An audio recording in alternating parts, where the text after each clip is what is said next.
it work out? Okay. Hey guys, welcome back to Dipswitch Demos. My name is Jackson and today is the day that I admit to you guys that I have a very serious problem.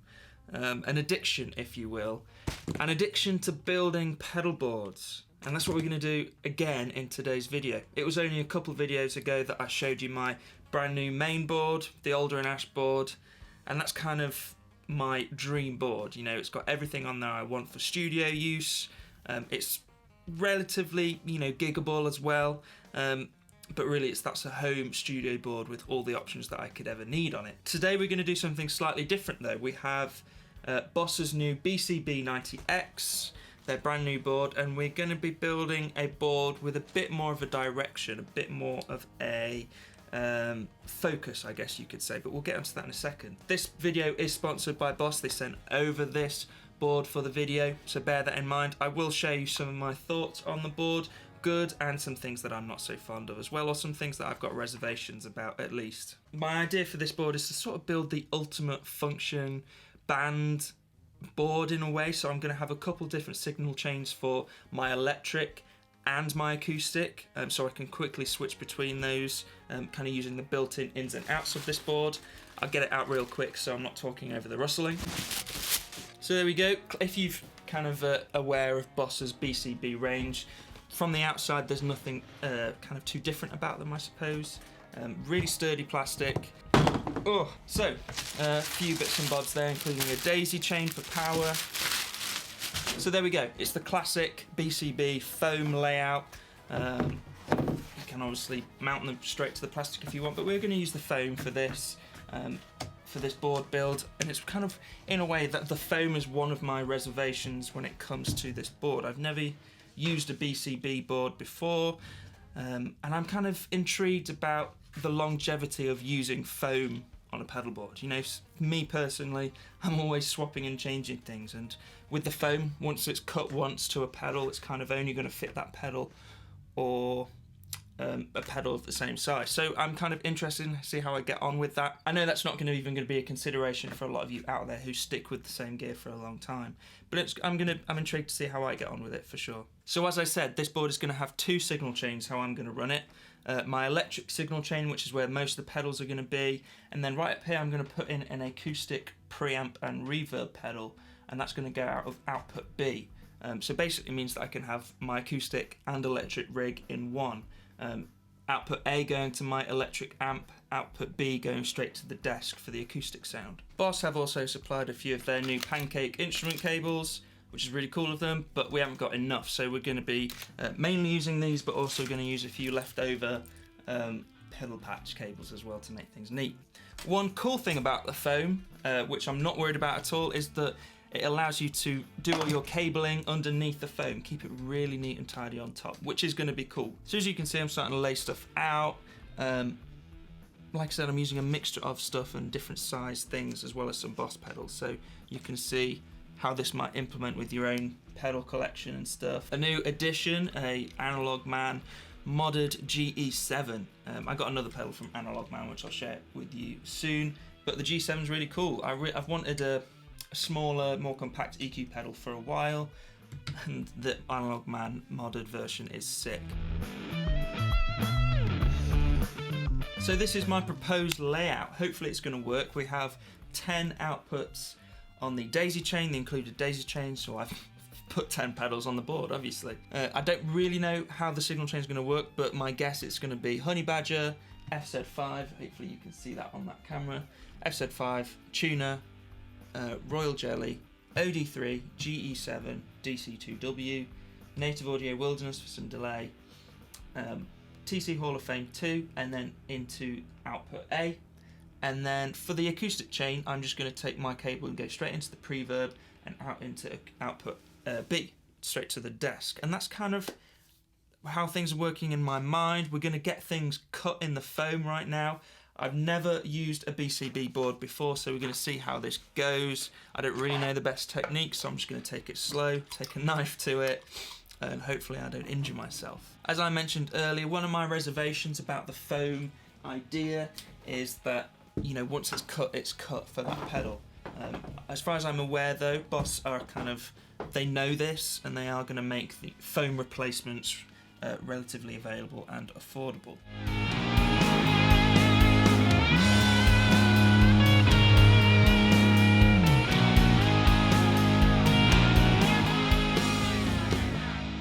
Okay, we cut out. I think it's gone okay. It's a little rough edges here and there.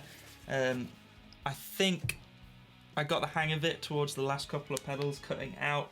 I think it's better to make the cutout smaller than the actual pedal so it fits snugly.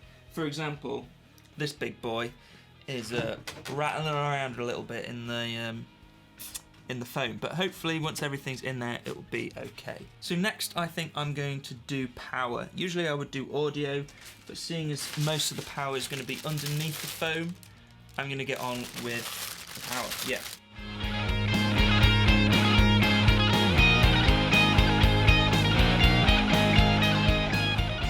Alright, so we are taped in. Hopefully all that power is going to give us enough juice for every pedal. I'm just laughing to myself because this is such a new way for making a board. For me personally, I know this method has been around for ages, but I'm not used to this way of making boards, and it just goes to show. I always thought I was pretty good at making pedal boards, but this is kind of proving me wrong. Some cables are going to be on top of the foam, some are going to be underneath. I'm not making this very easy for myself, am I? I should have just picked a really easy layout, simple stuff going on, and just been like, hey, this is great, let's have fun. But no, I had to make things hard for myself, didn't I? Boss pancake cables. Now the pancake cables look nice, for real. Nice gold plated, really tiny, probably the smallest pancake cables I've seen, which is good for getting pedals really close on a board. Not something that is too much of a problem with this particular layout. Things are nicely spaced out.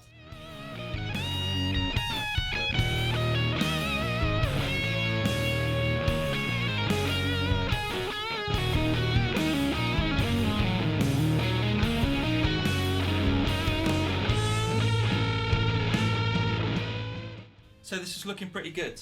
This is looking pretty good. I'm okay with it so far. Just a couple more cables to wire up. Hopefully Boss forgives me for using other brand cables, but they didn't send me enough, so we're gonna have to use other cables. Right, I need one more and then we're done with this build. Let's turn the amp on, same signal chain as usual. Go into the Victory V40. Sounds like we have a bit of noise. By that I mean signal. Let's turn the reverb off.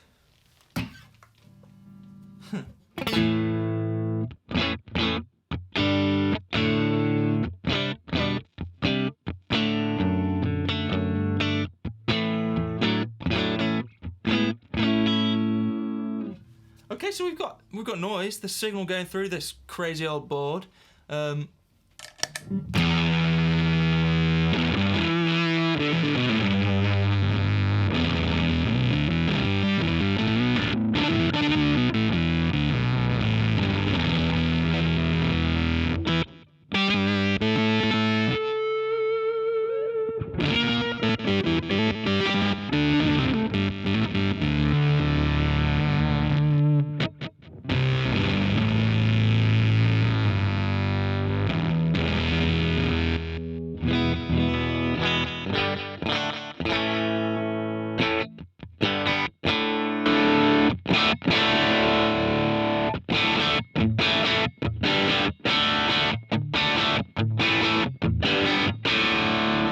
I mean, it looks like so far everything works. I've been really impressed with this OD3 so far.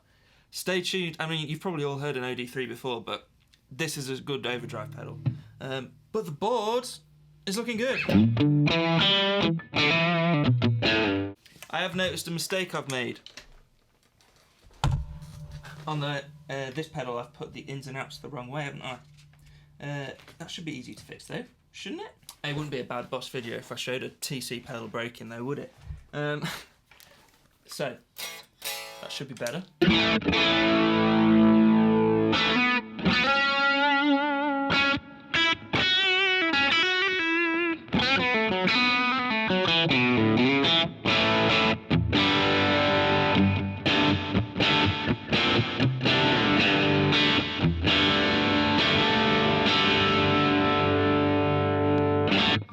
I'm loving this OD3, man.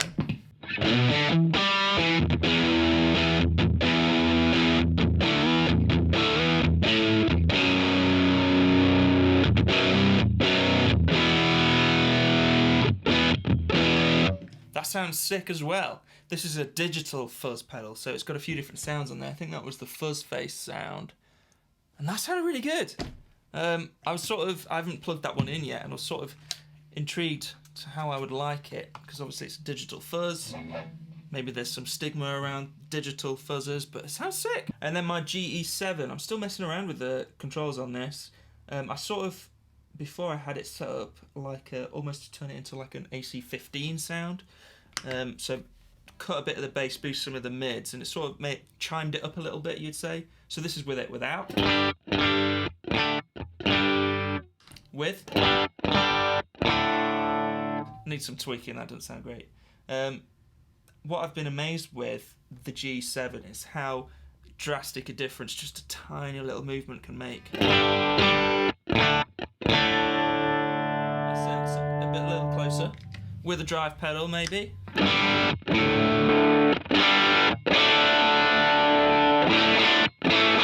I don't know, maybe I've made it sound worse, but I'm learning EQ pedals, trust me, I'm learning it. And then that's pretty much all the pedals, the tuner's working fine. I guess I could show you the Fender signal path, but really that's simple. Just acoustic straight into there, and I could switch between those two different sounds. I probably won't show you that actually, waste of the time. Everything's working.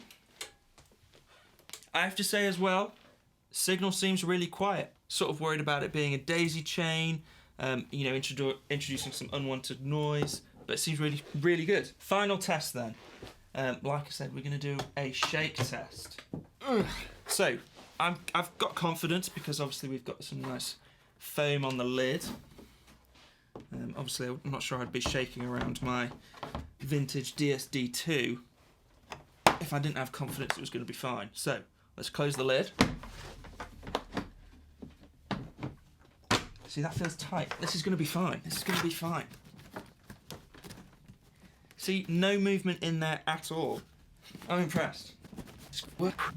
I'll let you guys see it first. Let's just make sure everything's still in place.